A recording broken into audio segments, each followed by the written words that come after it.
Hi friends, welcome back to Chin's kitchen. ನಾನಿವತ್ತು ಮಸಾಲ ವಡೆ ಹೇಗೆ ಮಾಡೋದು ಅಂತ ತೋರಿಸ್ತೀನಿ, ಬನ್ನಿ. ಇನ್ನೂ ಯಾರು ನನ್ನ ಚಾನಲ್ನ ಸಬ್ಸ್ಕ್ರೈಬ್ ಮಾಡಿಲ್ಲ, ಸಬ್ಸ್ಕ್ರೈಬ್ ಮಾಡಿ, ಲೈಕ್, ಶೇರ್, ಕಮೆಂಟ್ ಮಾಡಿ. ಇನ್ನೂ ಯಾವ ಥರ ಅಡುಗೆ ಬೇಕು ಅಂತ ನನಗೆ ಕಮೆಂಟ್ ಬಾಕ್ಸಲ್ಲಿ ತಿಳಿಸಿ. ಏನಿಲ್ಲ, ಕಡಲೆಬೇಳೆನ ಒಂದು 4 ಅವರು ನೆನೆಸಿಟ್ಕೊಂಡಿದ್ದೆ.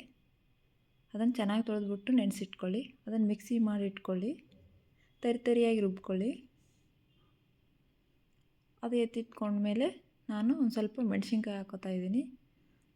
ಅದಕ್ಕೆ ಶುಂಠಿ ಹಾಕ್ಕೋತಾ ಇದ್ದೀನಿ, ಜೀರಿಗೆ ಹಾಕ್ಕೊಳ್ಳೋಣ. ಇದಕ್ಕೆ ಕರಿಬೇವು ಹಾಕ್ಕೋತಾ ಇದ್ದೀನಿ, ಸ್ವಲ್ಪ ಬೆಳ್ಳುಳ್ಳಿ ಹಾಕ್ಕೊಂಡು ಮಿಕ್ಸಿ ಮಾಡಿ ಇಟ್ಕೊಳ್ಳಿ.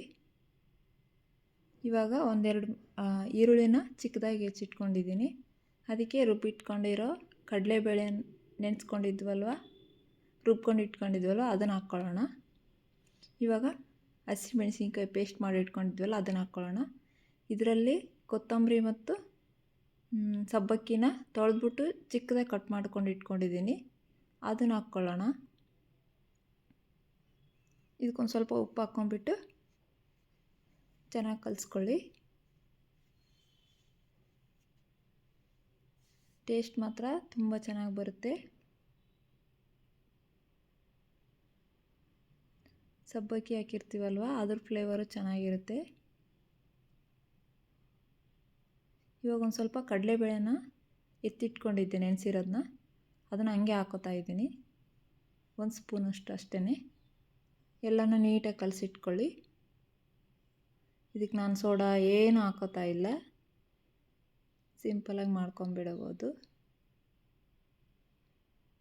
ಇಲ್ಲಿ ಆಯಿಲ್ ಕಾಯಕ್ಕೆ ಇಟ್ಕೊಂಡಿದ್ದೆ. ಕಾದ್ಮೇಲೆ ಲೋ ಫ್ಲೇಮಲ್ಲಿ ಇಟ್ಕೊಂಡ್ಬಿಟ್ಟು ಇದನ್ನು ಚಿಕ್ಕದಾಗಿ ತಟ್ಬಿಟ್ಟು ಆಯಿಲಲ್ಲಿ ಬಿಡೋಣ.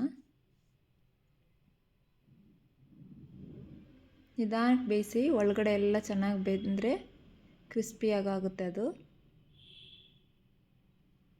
ಒಂದು 2 ನಿಮಿಷನಾದರೂ ಬೇಯಿಸಿದ್ದೀನಿ ನಾನು. ನೋಡಿರಿ ಎಷ್ಟು ಚೆನ್ನಾಗಿ ಕಲರ್ ಬಂದಿದೆ. ಈ ಥರ ಕಲರ್ ಬರೋವರೆಗೂ ಚೆನ್ನಾಗಿ ಫ್ರೈ ಮಾಡಿಟ್ಕೊಳ್ಳಿ.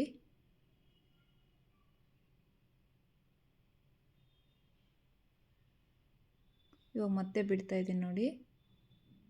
ಲೋ ಫ್ಲೇಮಲ್ಲಿ ಇಟ್ಕೊಂಡು ಬಿಟ್ಟರೆ ಚೆನ್ನಾಗಿ ಒಳಗಡೆ ಬೇಯುತ್ತೆ, ಟೇಸ್ಟು ಚೆನ್ನಾಗಿರುತ್ತೆ. ಅನ್ನ, ಸಾಂಬಾರು, ಸಂಜೆ ಸ್ನ್ಯಾಕ್ಸಿಗೆ ಎಲ್ಲದಕ್ಕೂ ಚೆನ್ನಾಗಿರುತ್ತೆ ವಡೆ. ಕಡಲೆಬೇಳೆ ವಡೆನ ಅನ್ಬೋದು, ಎಲ್ಲ ಮಸಾಲೆ ಹಾಕಿದ್ದೀನಲ್ವ, ಮಸಾಲ ವಡೆನ ಅನ್ಬೋದು. ನೋಡಿರಿ ಯಾವ ಥರ ಬಂದಿದೆ ಅಂತ.